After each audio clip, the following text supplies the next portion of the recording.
training programs. So any of these you can write down. You have to write down any four. Students, what I am discussing here is as per the marking scheme given by the CBSE. If you want to go into the details, you can check out the marking scheme which has been uploaded by CBSE. Now we come to question number 30. You are working in a high-tech laundry of a hotel. Now we come to the care and maintenance. Again, it is the laundry.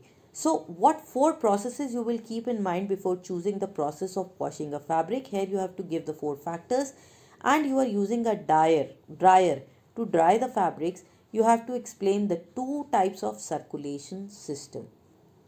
So here, because it is of 4 marks, the first part is of 2 marks and second part is also of 2 marks. So what are the four factors which you will keep in mind? First is what kind of fiber is used, then what kind of yarn is used. Now after yarn, what is the kind of weaving or the fabric construction? Fabric construction involves the weaving. Like for example, the satin cannot be washed at home, but cambric or cottons or denims can be washed at home. Now the finishes which have been given, the maintenance, you have to keep all these factors in mind.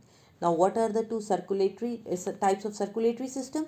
The first is low temperature and high speed. The second is high temperature and low speed. Now if you keep it in mind, we discussed it then also, if you have sunlight, you dry your clothes in sunlight, that is heat. And if the heat, that is high temperature. If the temperature is not high, you don't have sun, we dry the clothes in fan. This is this is speed. So either you need to have high temperature or you need to have high speed. These are the two techniques by which we dry the clothes. Now second is, how are the laundry of the hospitals different from a hotel? There are so many points you can write down any four. You can make a table also, that in hospital the laundry is for the first, you can write down for hospital and then for hotel. Here the most important thing is sanitation and hygiene, cleanliness. And here in the hotels, what is more important? It is the aesthetics. Aesthetics is more important, and it's not that the cleanliness is not important, disinfection is not important, but in hospitals the first priority is sanitation and hygiene. Then in hospitals you can also make use of disposables, but in hotels generally disposables are not used. Here you make use of designer fabrics which are more beautiful.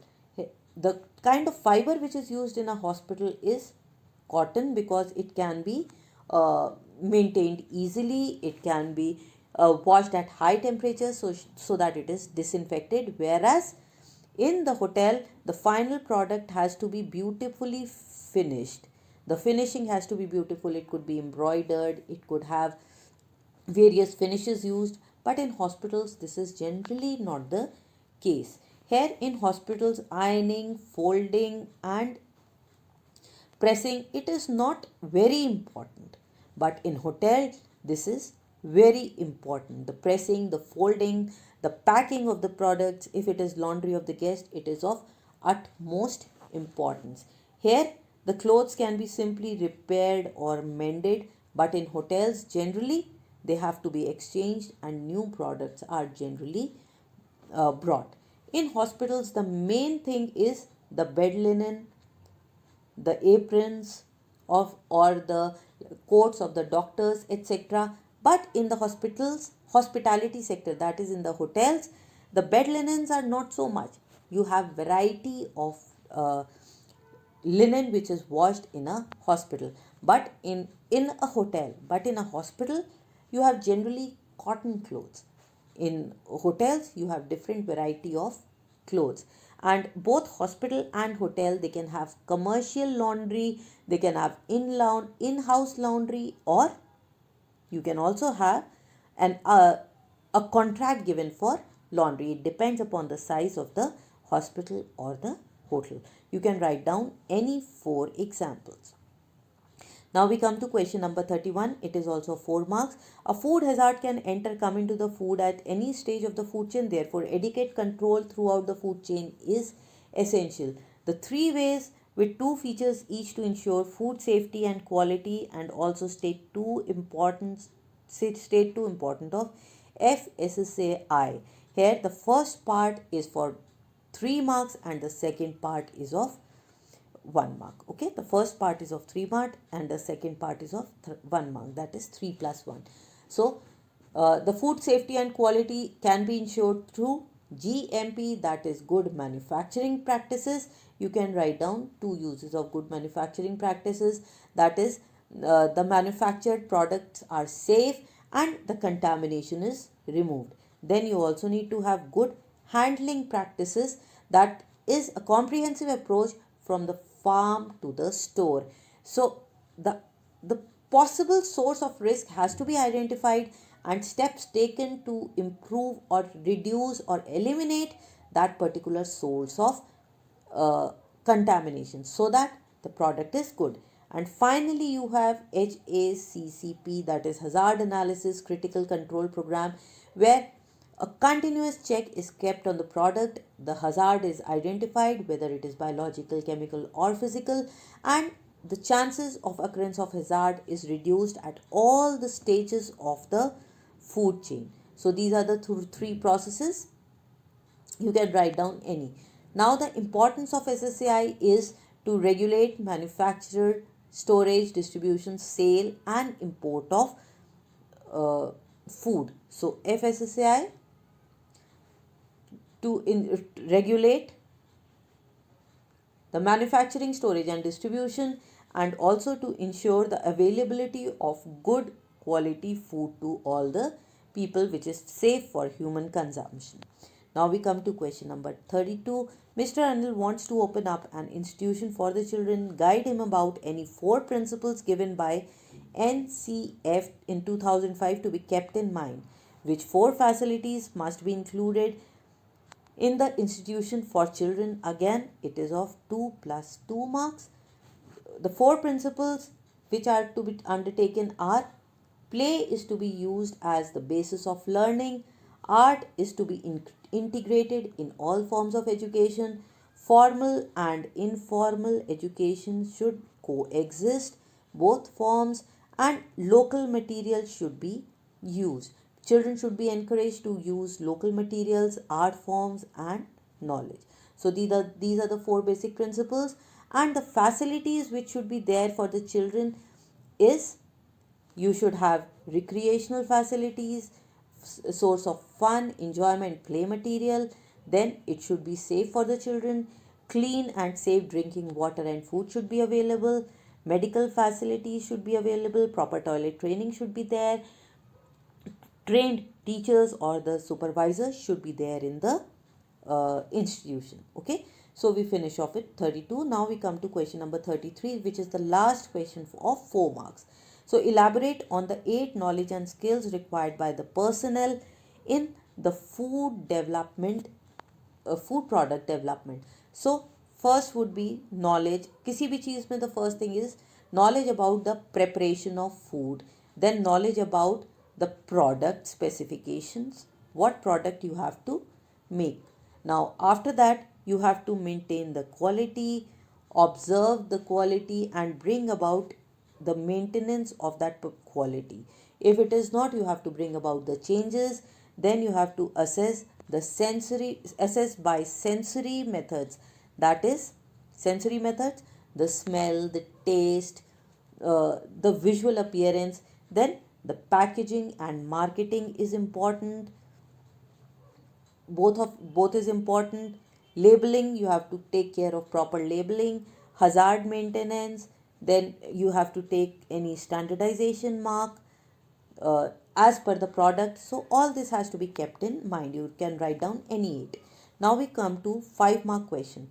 The first is compare 2 points of differences between tube feeding and intravenous feeding, and also give 3 each objectives of diet therapy and role of clinical nutritionist. So first we have to take the difference between tube feeding and intravenous. Tube feeding and intravenous feeding. First, tube feeding is nutritionally complete. This is a complete feed. The only difference is that it cannot be taken through the mouth, and it is given when the patient has some gastrointestinal problem, where he cannot be given when the gastrointestinal tract is not functioning. Then the person cannot be for a long time given intravenous feeding, and tube feeding has to be adopted. Intravenous feeding is given through a drip in the vein, and so this is incomplete diet because it is liquid diet and it has to be given through a dip. It is given when the patient's gastrointestinal tract is not functioning and the patient is not able to eat anything from the mouth. Okay. Now, the objectives of the diet therapy are that you need to formulate a diet which removes the nutritional deficiency. The first thing is formulation of a diet. Then after formulating the diet, you have to modify this existing diet of the person to whom you are catering to. After modification, you have to correct the diet, and after correcting, you have to make that diet acceptable to the population and prevent the short term and long term complications in case of a chronic disease. Okay.